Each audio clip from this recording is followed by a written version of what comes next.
Jai has written in and said, why are so many regional departments, infrastructure projects and regional funds being held under review? Wasn't your time in opposition the review period?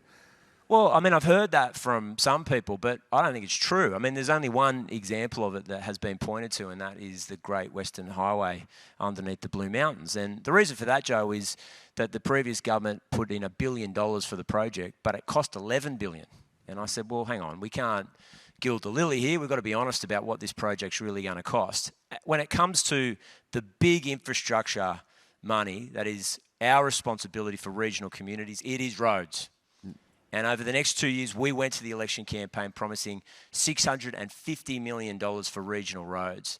In addition to that, we've announced over $200 million in hotspot funding for upgrading regional roads, in addition to the $650 million, and we're keeping the previous governments admirably. They did the right thing here, and full credit to them. They had about a $380 million pothole program.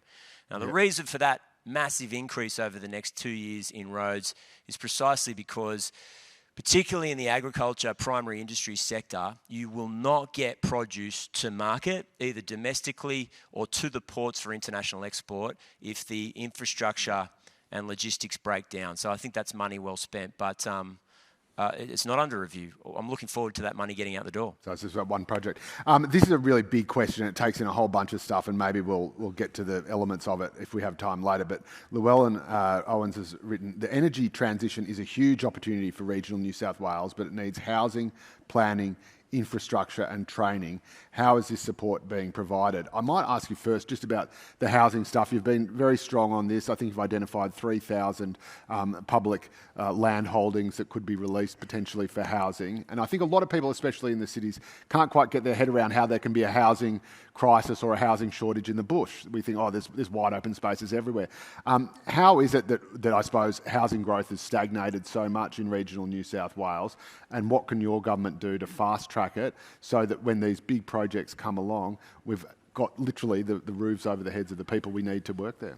Look, a couple of things. Firstly, we have a massive housing shortage. We've got very low unemployment. We've got enormous amounts of private capital willing to invest in the housing market, and yet we keep getting it so wrong. Now, these are some statistics that have recently come to our attention. The Productivity Commission said that New South Wales produces 6 houses per 1,000 people every 12 months. 6 per 1,000 every 12 months. In Victoria, they produce 8 for 1,000 people, and in Queensland, 9. Now, let's put this in perspective. New South Wales has the biggest population. We've had the biggest increase in housing costs. We've had the biggest increase in rents. We're going to have the largest number of inbound immigrants, and yet we're coming last on the eastern seaboard when it comes to housing completions.